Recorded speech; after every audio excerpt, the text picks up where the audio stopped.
My name's Casie. I'm with Midwest Special Needs Trust. You all, if you've attended before, have probably heard me speak before, whether it be on public benefits or on the importance of planning, or what to do with SSI back pay or SSDI back pay. And today I'm going to be talking about special needs trust. Some of the basics of special needs trust and why do we do what we do here, right? Why do we plan for our loved ones with disabilities, and what is the purpose of a special needs trust? So essentially, it's a financial planning tool, right? It is part of our estate plan. It's part of us planning for the future. Many families call me every single day and say, what happens when I'm gone? And so a special needs trust is an important consideration, an important factor into our estate planning. We are going to learn more about this, but it is utilized for supplemental needs, not basic support. So we're going to talk about what that means. It is governed by trust language and applicable statutes. So the federal law gives some guidelines, and then Missouri gives some guidelines, and then, of course, Social Security and Medicaid also give guidelines. Bhavik gave us a great introduction and a thorough review of what a public benefit is. So it is considered an exempt asset for SSI, Medicaid, food stamps, and HUD housing. Attorneys, banks, and pooled trusts are all options for a special needs trust. So we've heard about why we need a special needs trust and what it does. And we've heard a little bit about maybe what are some of our options, right? Some additional options are you could have an attorney write it. And appoint a trustee and that trustee administer it and a bank hold the funds. Or you can have a pooled trust, which is MSNT. Midwest Special Needs Trust is a pooled trust organization. And to jump into that, essentially, we're an organization that administers special needs trust. That's what we do. That's what I do every day. We're a nonprofit organization with individual beneficiaries, and we pool all of our funds together. So we put all of the funds into one account, essentially. And that is for investment and management purposes. And then each accounting is kept separate. So if somebody calls and says, Casie, how much money do I have? I am able to tell them exactly their amount, down to the penny, based off the investments and the pool, their portion of the pool. This is typically a lower cost option than utilizing an attorney or having a bank manage the funds. And when trusts close, the piece of that's different, when trusts are closed, a pooled trust retains a portion of that of the balance in the trust to help others with disabilities. And so they may provide grants, or they may give out money to different organizations. They may keep the funds and support their own beneficiaries, however it may work. But that's the piece of using a pooled trust, is that there is a charitable retention at the end. We are just going to jump right in. That was a lot of information, but we're just going to keep going. So we talked about, or we've heard a little bit about first party. We've heard a little bit about third party. We've heard a little bit about inactive or the two types of third party trust, right? And so first party, this is that reactive trust that Bhavik was telling us about. We're reacting to a situation. It is established by the individual with a disability, their parent, grandparent, guardian, or court. This is the person's own money. And my next slide has a couple of icons to help us remember what the sources of funds are. Lawsuits or settlements. So personal injury settlements are a huge kind of source for first party trusts. We didn't necessarily know we were going to get in an accident and receive funds that were now going to impact our Medicaid or SSI. You can put those funds into a special needs trust, maintain that eligibility for public benefits. Social Security back pay. Social Security says, oh, you're disabled. We did it. We considered you disabled. Here is a chunk of money that's now going to put you over the asset limit for SSI. Now you do have a while with Social Security to use those funds, 9 months if I remember correctly. But if you still have funds left over after 9 months, or you don't want to spend it, or the conservator is concerned about reporting that to Medicaid and all of those things, you can put that Social Security back pay into a special needs trust. Conserved funds, this is just accounts, right? Mom and dad, they didn't get to hear us speak on this panel, and so they put money away. They put money away for Joey, and they said, yep, Joey, this is your money when you turn 18. And Joey turns 18, the account goes in his name, and now he is no longer qualified for SSI and SSDI. Or maybe Joey has saved. He didn't need disability at 18.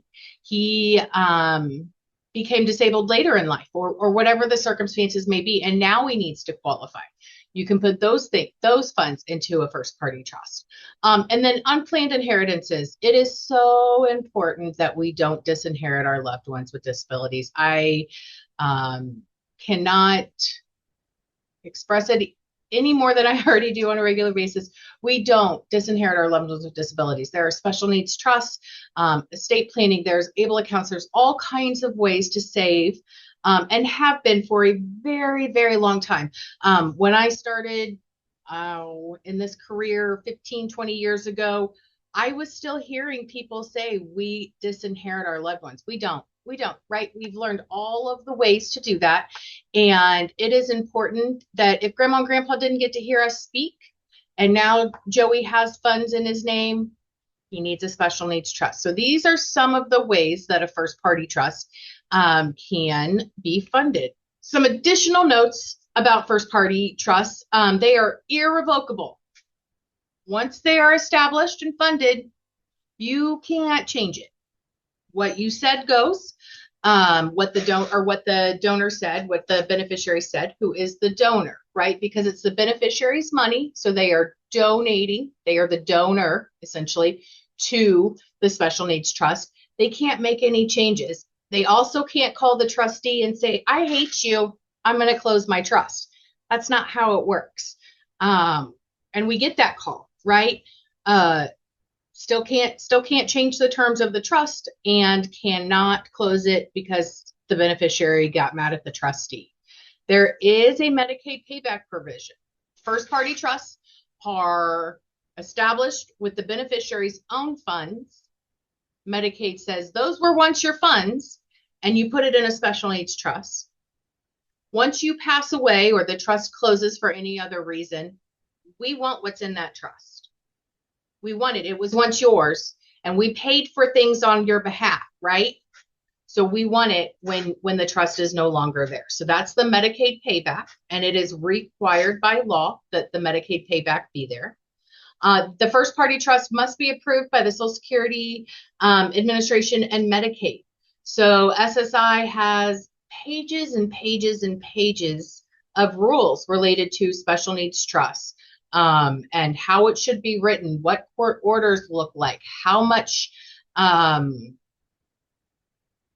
person can have, and not related to the special needs trust, but asset wise and income wise. And then they say that you put that in a special needs trust, and now it has to follow all of these rules.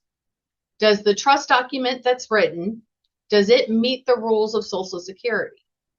Does it meet the rules of Medicaid? So both Medicaid and SSI need to approve the trust document. They also get to look at it and the distributions once a year. So if it's a review time and Social Security says, hey, did you open a special needs trust? The beneficiary can't lie. They got to say, yeah, I did. And they're going to look at that trust. And they're going to determine, is that trust document, does it meet the rules? And the same thing with Medicaid. The other piece of a first party trust is that the trustee makes all decisions, right? They making decisions regarding distributions, investments, and trust administration. So the beneficiary puts it in a special needs trust. There are a lot of rules that trustee has to follow. Not only do they need to know that they can't just close it because the beneficiary got mad at them. When it closes, Medicaid has to be contacted. Social Security at some point needs to review it and approve it, as does Medicaid. And now we get to the nitty gritty of how do you make a distribution? What are allowable distributions? What kinds of investments should you use? And just basic trust administration, taxes and statements and all of that it is involved with being a trustee of a first party trust. So as we've learned, we've talked about first party trust. That is the beneficiary's own money. Joey said, oh, I have this bank account and now I need to qualify for SSI. What do I do? You can put it in a special needs trust. You can use a pooled trust organization, or you can have an attorney write that for you. And then the trust must be administered in accordance with the law and the guidelines set out by all of the agencies. So first party is Joey's own money. If we take anything away from what I've said, Joey's own money is a first party trust, right? We're going to switch gears. We're going to talk about third party. So this is mom and dad, or grandma and grandpa, or Aunt Susie and Uncle Mike. They want to give Joey money. And they say, oh, I think I heard somebody one time say something about that, right? So they want to set up a third party trust. This is established by a donor that is not the beneficiary, right? We are planning for our loved ones with disabilities. It is not owned. The funds were never owned by the individual with a disability. It is the donor's assets. So these can be revocable or irrevocable. Typical sources of funds are the parents' money, right? They want to put it away now. They want to put it away for Joey and his future now.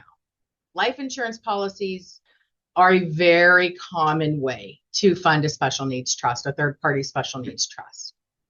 Very, very common. Easy, relatively cheap, but can plan for the lifetime of that beneficiary. Wills and other kinds of estate distributions can all be ways that trust, so a family trust can make a distribution to a special needs trust. All of those are ways a third party trust can be established. The big thing that we want to talk about here is this was never Joey's money, right? Mom and dad set it away for him for his needs.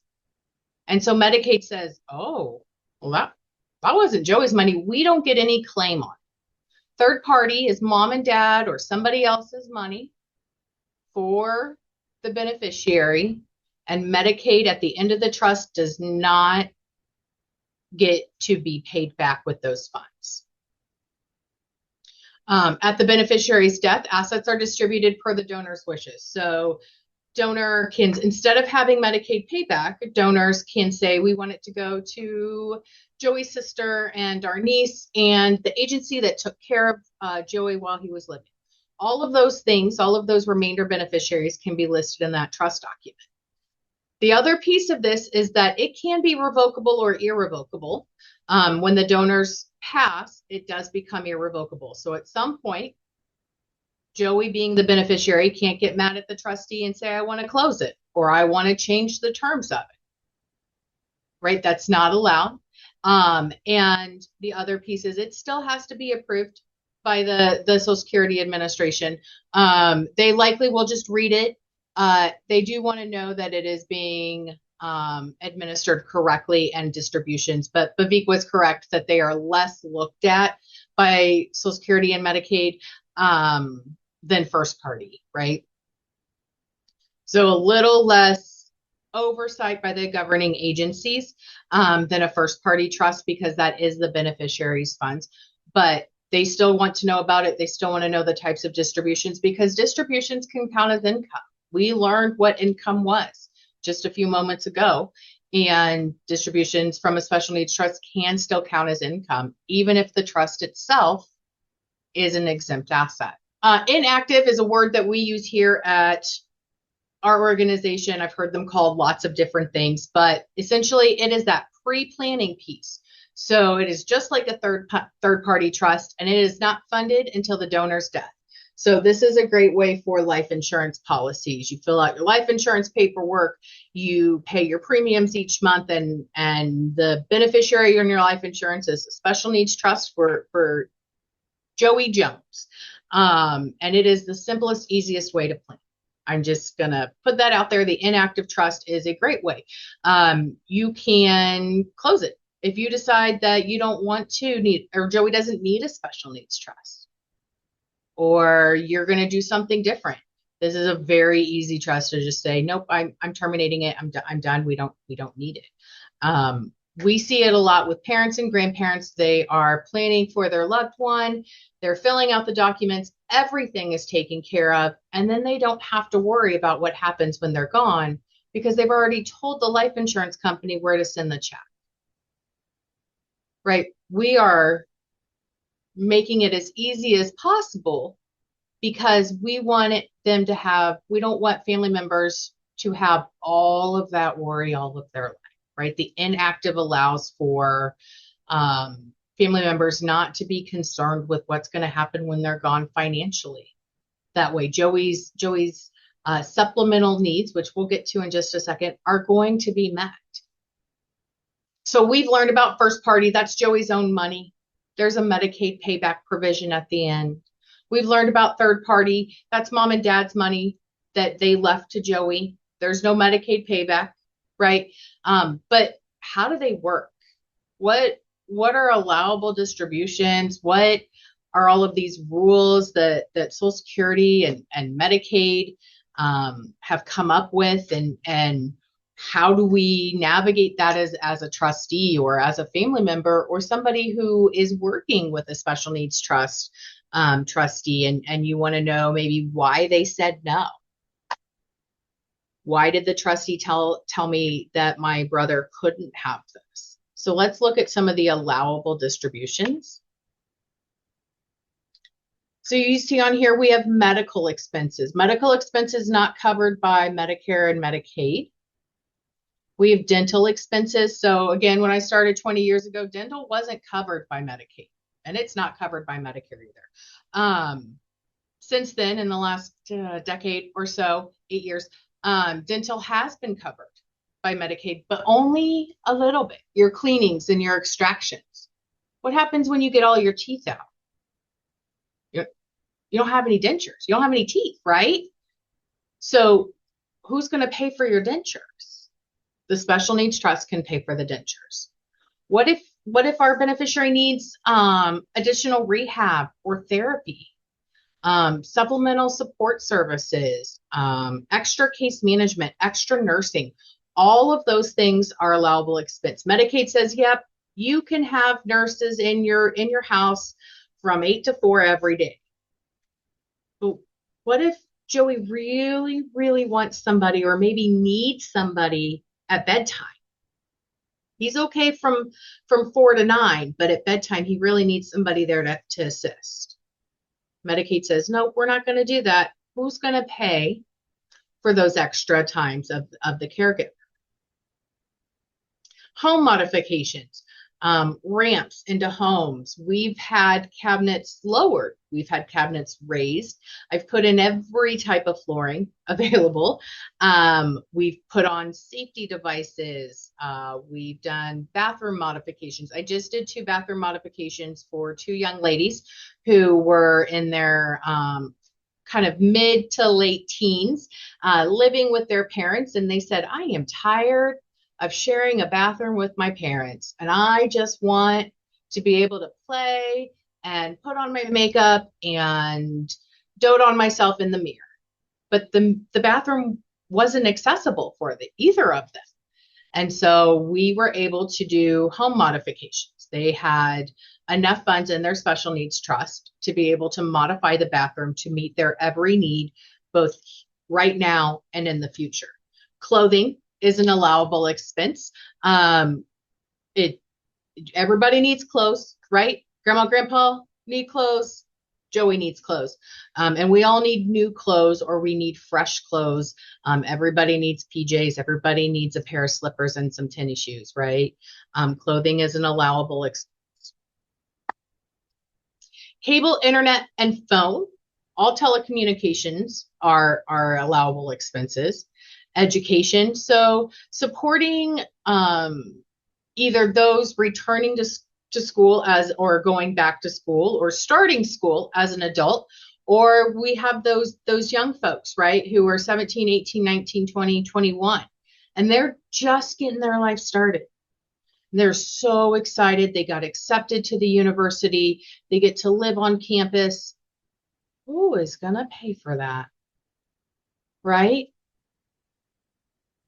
Right. So education expenses are allowable. Entertainment, all allowable. We pay for lots of hobbies. We pay for lots of arts and crafts. We pay for camps and camps out of state. We pay for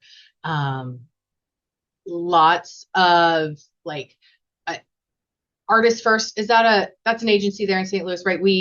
Or an organization there in St. Louis. We paid for Artists First. We paid for just really anything that's going to make that beneficiary happy and feel that they're living their absolute best. We're going to do that. If they have a special needs trust and it's going to be able to sustain the cost of being able to go to camp, then we're going to do that for them. Transportation and travel are all allowable expenses. It can buy a vehicle, a modified vehicle, any kind of Uber or Lyft or taxi. Plane, trains, and automobiles are all allowable expenses. And then I do want to take a second to talk about irrevocable prepaid burial policies. If you've heard me speak, you know that this is an important piece of what I talk about. And it is because a first party trust cannot pay for these things after the death of a beneficiary. So third party, we can absolutely pay for burial expenses. Beneficiary passes, mom and dad call, we need to take care of it with their special needs trust. We can do that. For a first party trust, Joey set this up, he funded it, and now he's passed. But who's going to pay for the burial expenses? Right? Who does that fall on? Prepaid burial policies or burial is upwards of $10, $12, $15, $20,000. Who has those funds available to be able to do that? So if you purchase a prepaid burial policy while the beneficiary is still living, all of that's taken care of. We write a check to the funeral home writes the plan, and everything is set up for when Joey is no longer here, right? We've not only planned for when parents are no longer here, but we've planned for when Joey is no longer here. The other piece of that is irrevocable prepaid burial policies. There's no upper limit in Missouri. You can have a prepaid burial policy that is $20,000 and Medicaid isn't going to blink an eye at it. So those are just some of the allowable distributions. None of the distributions I talked to are going to count as income to the beneficiary. They're all allowable, and I highly encourage those types of distributions. Oh man, now I got to talk about what's not allowable. All of the rules that come along with this, right? Because the beneficiary is on SSI and Medicaid, I cannot, or a trustee cannot make payment directly to the beneficiary. That is going to count as income, right? We learned about unearned income. If I start handing out hundreds of dollars and writing checks to beneficiaries, Social Security is going to get very, very mad at that trustee. We also learned if the beneficiary is living with mom and dad and not paying them rent, that not paying rent piece counts as income. Beneficiary, Joey, has to pay his rent, right? That is part of what the SSI is used for. So the special needs trust cannot pay for rent or mortgage. It cannot pay for room and board at a residential care facility or a skilled facility. It can't pay for the room and board or the room and board costs associated with an ISL. All of those things are going to count as income to the beneficiary. What we can do is if you have a family member and they're living in a residential care facility, or maybe they're living in a skilled facility for rehab, or are there for the long term, we can pay for the private room. The differential between Medicaid and the private room rate is an allowable expense. Cannot pay for basic utilities. Oh man. So I said I can pay for phone and telephone and internet, right? All allowable. I cannot pay for electric, gas, sewer, trash, or water. Those are not allowable expenses, and those are because those are required required housing expenses. And so Social Security is saying, Casie, if you're going to make, as trustee, if you're going to make distributions for electric and gas, that is going to count as income to Joey. So we don't do that. Oh, she still has more, right? Gambling, we're not going to go to the boats. We're not going to go to the casino. We're Gambling is not an allowable expense. Explosive firearms or weapons, just the liability alone in that, and alcohol, not allowable expenses. Any payment after the death of the beneficiary. So really related to first party special needs trust here. We can't pay. Mom and dad may have paid for that very last cable bill and are asking for reimbursement. We can't do that. So after the beneficiary passes away, we cannot make any distributions. And that's because Medicaid says, oh, that's mine. That's ours. We get those funds. You won't see on my slides, right? You maybe have heard me speak before, and there maybe was a icon or a dot point that had food on it, right? Food has been removed from the list of not allowable. So food is an allowable expense from a special needs trust. What most people are going to say is that the beneficiary needs to utilize their food stamps or other benefits first before they go to the special needs trust for their food costs. That's typically what we've seen done by other trustees and other organizations. You can imagine how much would be distributed out of a special needs trust for groceries every month, right? And then are we doing our job as trustee to ensure those funds last for as long as possible? If we're sending out $600 or $800 for groceries. So we really, while food is an allowable expense, it is still probably going to be one of those things that are either on an ad hoc basis or after all benefits have been used. But food is an allowable expense now. So just to do a quick, I know I'm reaching my 30 minutes. So just to do a quick overview, we have first party trust. That's Joey's money. They're irrevocable and they have Medicaid payback. Third party is Joey's mom and dad said, oh, we heard Casie and Vivek and Michael speak. We want to set that up. We're going to do it. They fund it. It is their money for Joey. And we have inactive trusts. And that is where we are pre-planning. We're saying we're going to get all this paperwork done. It's so easy to fill out 15 more sheets of pieces of paper while we're already filling out pieces of paper, right? What's 15 more? We're going to get this taken care of now so that it is there when we pass away. We notified our life insurance. Everything is set up and we no longer have to worry about what happens when we're gone, right? Third party, mom and dad's money for Joey. First party, Joey's money. Just a little bit about MS&T while I have you. We've been around since 1989. We're actually the second oldest pooled trust in the nation. And we were established by state statute. So if you wanted to look up the laws that not only govern special needs trust, there are laws that govern my organization. We serve Missouri and all of the surrounding states. And we are considered a pooled trust organization. And then this is my contact info. We're based in Columbia. Feel free to either send us a quick note or drop us a line. We are happy to talk anytime and answer any questions that you have.